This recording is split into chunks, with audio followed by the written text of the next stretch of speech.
So Pastor Louis Giglio, rapper Lecrae, and the CEO of Chick-fil-A, Dan Cathy, had an honest conversation about race and the church. Now, everyone is actually reacting to the part of the conversation where Pastor Giglio wants to rephrase the term white privilege, and instead of that word, go ahead and make it into white blessing. We understand the curse that was slavery, white people do, and we say that was bad, but we miss the blessing of slavery, that it actually built up the framework for the world that white people live in and lived in.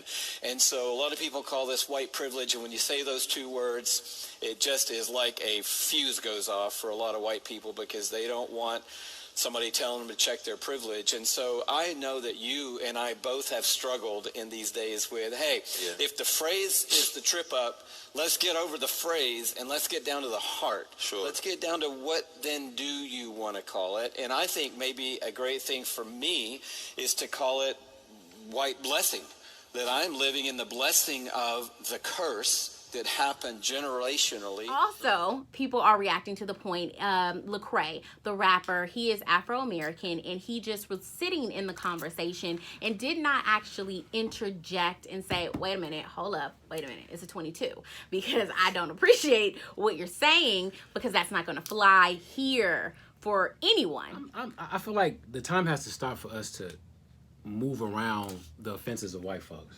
I'm getting tired of that.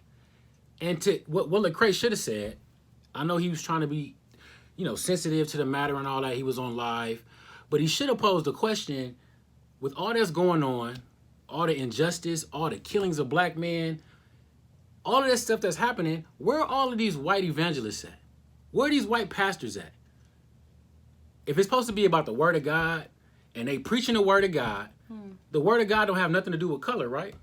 So if you truly about the word of God, your first opportunity to speak, you're talking about white people being offended, and let's change the verbiage as opposed to what can we do to help.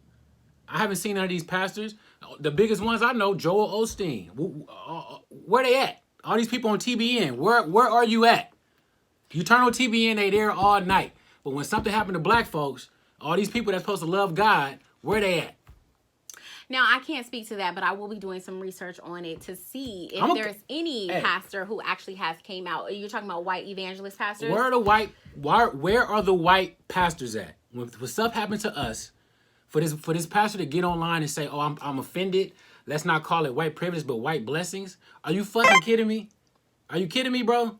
And the fact that Lecrae didn't pull his card, hey, sir, in your offense, where are you guys at in terms of this injustice with black folks? Well, I do want to be clear. Lecrae did come out with a statement. First of all, I want you to know I wasn't okay with it. Even as I sat there, I was very uncomfortable, and I was processing on like, man, what do I say in light of this? There's been a lot of times where, as I've navigated white supremacy or racial injustice, where I've just been trying to figure out, where I wanted to lash out, honestly, in anger. And there's other moments where I've been like, all right, God, give me the grace and the wisdom on how to deal with this. And in that moment, I was processing like, man, what do I do?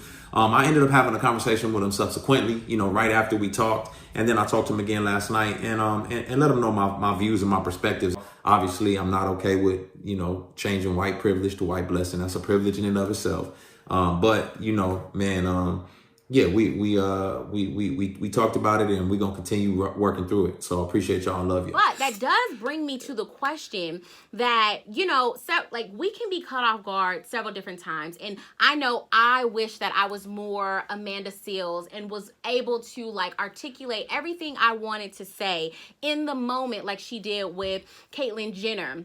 And she was able to really kind of articulate the point and really hit it home. Sometimes I miss the mark and I'm like, dang, I should have said X, Y, Z. Yeah. I should have said that. So should we blame him because he wasn't able to do it in that moment? Because he did say that he talked to him after the whole shooting was done. He did talk to him afterwards. So can we blame him for not being able to articulate and really kind of speak to that moment in that moment?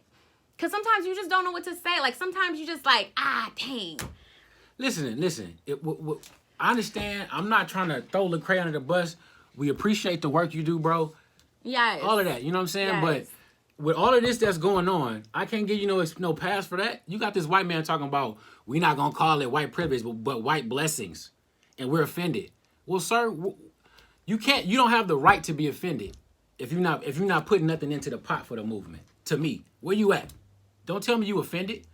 So what? I'm offended. We getting hung and shot and killed. Like, wait, are you fucking kidding me? Yeah. Come on, man. You gotta call a spade a spade. I don't know what's going on with Brother Lecrae. Like I said, I don't know him. But had that been me on the live, it would have got real. Excuse me, sir. Mr. White Man. Yeah, and I'm not saying he should have jumped down that man's throat. But at some point, we got to stop dancing around the truth. We got to stop playing nice and stop trying to speak so that these folks feel comfortable. It's not about you being offended. We've been offended and disrespected and killed and every whatever you want to find, right? Any of them verbs, we done been all of that, right?